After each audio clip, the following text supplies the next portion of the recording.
अस्सलाम वालेकुम स्टूडेंट। क्या हाल है आप लोगों के? देखिए हमने ग्रामर का पोर्शन शुरू किया हुआ है ना, जैसे आपको याद होगा बेटा। आज हम पढ़ेंगे एडवर्ब। देखिए अगर आप बुक खोलेंगे ना अपनी पेज नंबर 40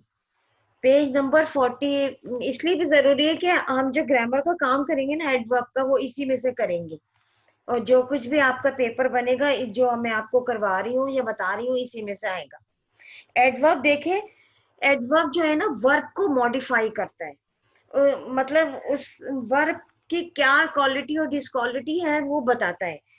जैसे एडजेक्टिव मैंने आपको इससे पहले बताया था, वो नाउन को की क्वालिटीज और डिसक्वालिटीज बताता है। तो एडवर्ब जो है वो वर्ब को मॉडिफाई करता है। जैसे आपका ही देखिए, एग्जाम्पल भी लिखी हुई, डेफिनेशन लिखी हुई है, the part of speech which is use to modify a verb and an adjective or another adverb is called adverb. Verb को जो मॉडिफाई करता है वो एडवर्ब कहलाता है। सही है, यानी वर्ब से रिलेटेड जो वर्ड होगा वो एडवर्ब कहलाएगा। जैसे जैसे फॉर एग्जांपल लिखी हुई है, क्विकली, स्लोली, नाइसली।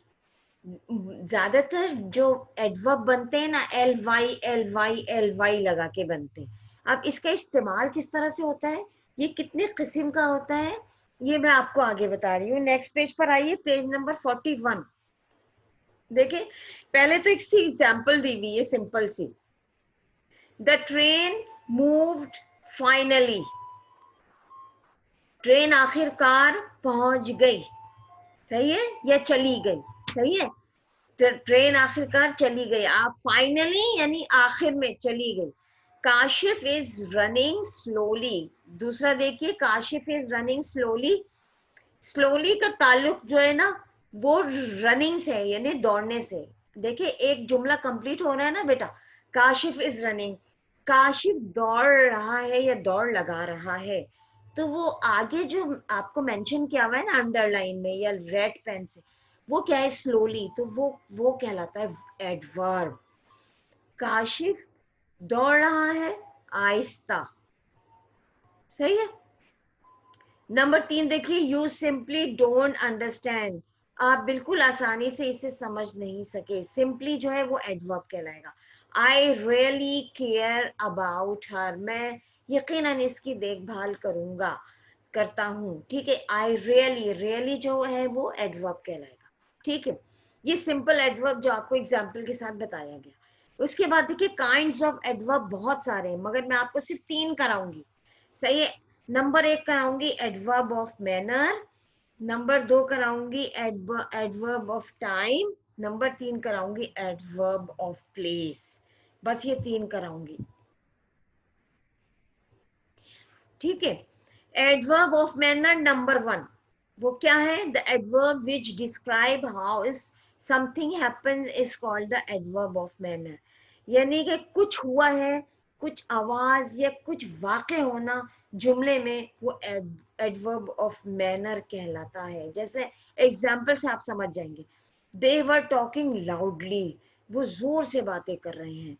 यानी इसका मतलब है वो बातें कर रहे थे, मगर किस तरह, आहिस्ता या जोर से।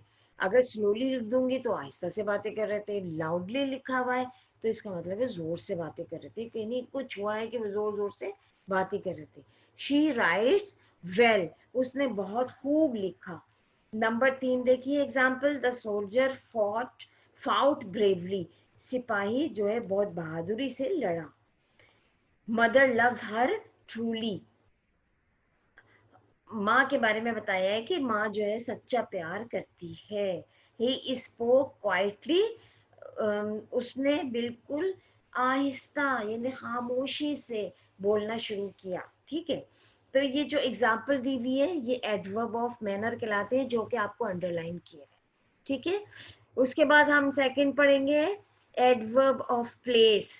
प्लेस में क्या है, प्लेस जैसे आपको पता है कि जगह से मुतालिक प्लेस जगह को कहते हैं। ठीक है। इसका क्या है, the adverb which describe where something happens, कि जहाँ पे कोई चीज वाकई हुई हो, is called the adverb of place. कोई जगह के बारे में आपको निशानदेही की गई हो। जैसे एग्जाम्पल से आप समझ जाएंगे, ही हैज कम बैक। वो वापस आ चुका है। बैक माने वापस आ जाना। वी सेट इनसाइड, हम अंदर बैठ गए। आई वेंट देयर, हम वहां गए। यानी कोई चीज की निशानदेही की जा रही है। तो ये जो बैक है, देयर है, इनसाइड है, ये एडवर्ब ऑफ प्लेस कहलाते हैं। कम इन एंड सिट डाउन, अंदर आए और बैठ जाए, यानी किसी जगह पे आने को कहा जा रहा है। ठीक है, नेक्स्ट देखिए, he looked for the book but it was nowhere to be found. उसने हर जगह किताब देखी मगर उसको कहीं भी नजर नहीं आई। तो नो वेयर कोई जगह है जिसके बारे में इस जुमले में बताया जा रहा है। ठीक है, तो इसमें एडवर्ब ऑफ प्लेस क्या हो गई? Back, inside, there, in, down और नोवेयर। ठीक है, ये एडवर्ब ऑफ प्लेस कहलाएगी। ठीक है, उसके बाद है adverb of time, number 3। Adverb of time, time को मेंशन करना। टाइम से आपको पता है जैसे वक्त का जाहिर होना।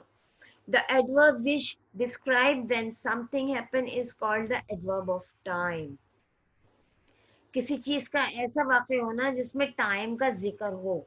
एग्जाम्पल देखिए इसकी, we shall now begin to work, अब हम काम शुरू करने वाले हैं, या अब हम काम शुरू करेंगे। अब, नाउ माने अब जो है वक्त का तयन हो चुका है कि अब हम काम शुरू करेंगे। ठीक है, once I heard a nightingale song, एक दफा मैंने बुलबुल का एक गाना सुना। एक दफा, एक मर्तबा।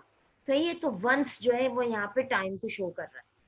She has not come yet, वो अभी तक नहीं आई, वो अभी तक नहीं आई। अभी तक, yet माने अभी तक, इसका मतलब है टाइम को मेंशन कर रहा है कि वो अभी तक नहीं आई, मतलब इतना टाइम गुजर गया है। We will be, next example देखिए, we will be going to there tomorrow, हम कल वहां जाएंगे। तो टुमारो जो है वो टाइम को मेंशन कर रहा है, तो ये एडवर्ब ऑफ टाइम कहलाएगा। आ गई बात समझ में? तो हमने क्या पढ़ा, बस यहाँ तक। हम ये 3 चीजें पढ़ेंगे। एडवर्ब, पहले आप क्या करेंगे, हेडिंग डालेंगे एडवर्ब, इसका डेफिनेशन लिख के इसकी ये 4 एग्जाम्पल लिखेंगे। उसके बाद काइंड्स ऑफ एडवर्ब में आप लिखेंगे adverb of manner, number 2 adverb of time, और नंबर 3 एडवर्ब ऑफ प्लेस। ठीक है, एडवर्ब ऑफ प्लेस, ये 3 हमने पढ़ी है। इसके बारे में आपको डिटेल में भी बताया मैंने आपको। इसकी एक एक हेडिंग डाल के इसकी डेफिनेशन लिखेंगे। इसके मुतालिक 2 4 5 एग्जाम्पल आपको दी हुई है जो मैंने आपको पढ़ के बताई, वो उतारेंगे। उसके बाद एडवर्ब ऑफ प्लेस, इसी तरह एडवर्ब ऑफ टाइम। ठीक है, इसी तरह एग्जाम्पल, और ये जो बाकी जो 2 रह गए उसको हम नहीं करेंगे। बस इम्पोर्टेंट यही है अभी आपके लिए, manner, adverb of manner, adverb of time, adverb of place. ठीक है, आगे बात समझ में? तो ये काम कंप्लीट करके बिल्कुल अच्छे तरीके से, साफ सुथरे तरीके से इसको उतारिएगा। फिर इसके बाद ये कंप्लीट हो गया, आगे हम नेक्स्ट टॉपिक ग्रामर का पढ़ाएंगे।